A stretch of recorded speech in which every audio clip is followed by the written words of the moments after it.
everybody, welcome to Vlogmas. I'm back in New York and we are going to pick out our Christmas tree. So, yeah, welcome home.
Hi everyone! So we just brought our Christmas tree into the house and it's drying in the sunroom because it was raining. It rained heavily yesterday. We actually landed at LaGuardia last night and it was pouring rain. And it's still drizzling today, so the tree's all wet. So it's in the sunroom drying and there's a tile floor in there so it can do whatever it needs to do in there and make a mess before we bring it inside the house. So anyway, I want to make some hot chocolate though. When I was in Texas, we made hot cocoa and my daughter just rattled off this recipe. I don't know where she got it, but it was delicious and, you know, sweet enough, but not overly sweet. And anyway, I just wanted to show you what we did. So I am using oat milk. You'll need 2 cups of whatever kind of milk you want to use. If it's dairy milk or plant milk, doesn't matter. So 2 cups. Ooh, and that's all I have. I haven't been to the grocery store since we got home from our trip, so we are running on fumes over here. I definitely need to go to the store.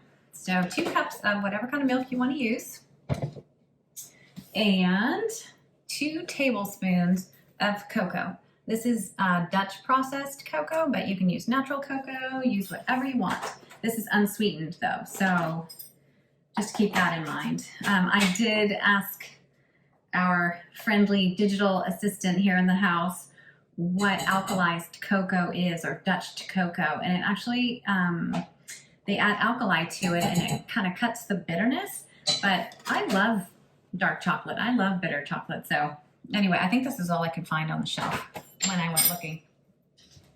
All right, so 2 tablespoons of cocoa and 2 tablespoons of maple syrup.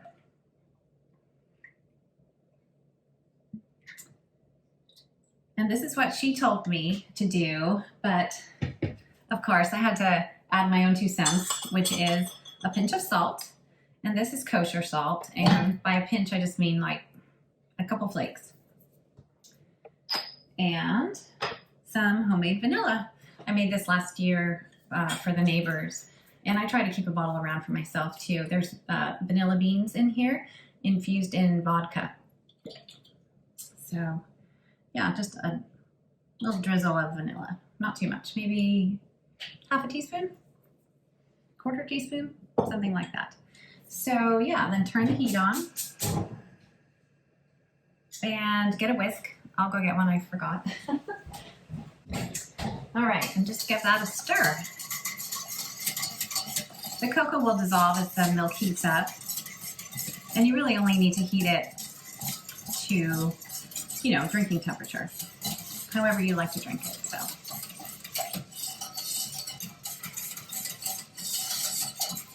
Yeah, it dissolves easily. Not a lot of whisking required. So another thing I like to do, I like marshmallows. I love marshmallows, whether they're cold, roasted, mini, whole, big ones. I love marshmallows. So anyway, I like to cut them though. I mean, you can leave them whole. I like to cut them into little, these little petal shapes and just add them to the cocoa.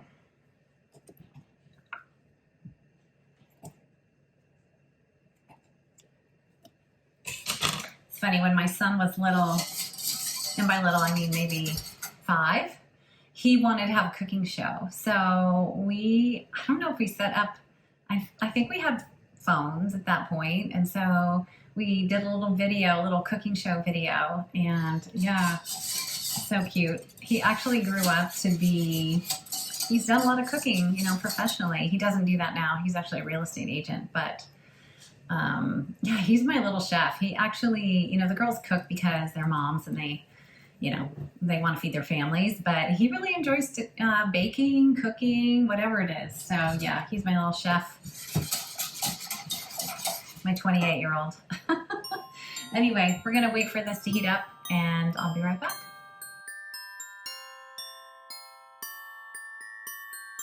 So I think it's warm enough, and I did whisk it quite a bit because I like the fluffy, foamy part of it. So I'm just going to ladle some into some cups.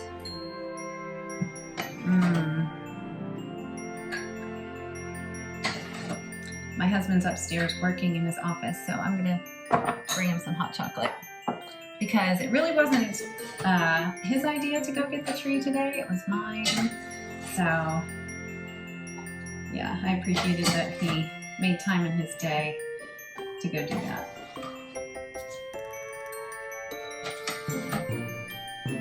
It's just coming to a simmer. So I'm just gonna add some more marshmallows.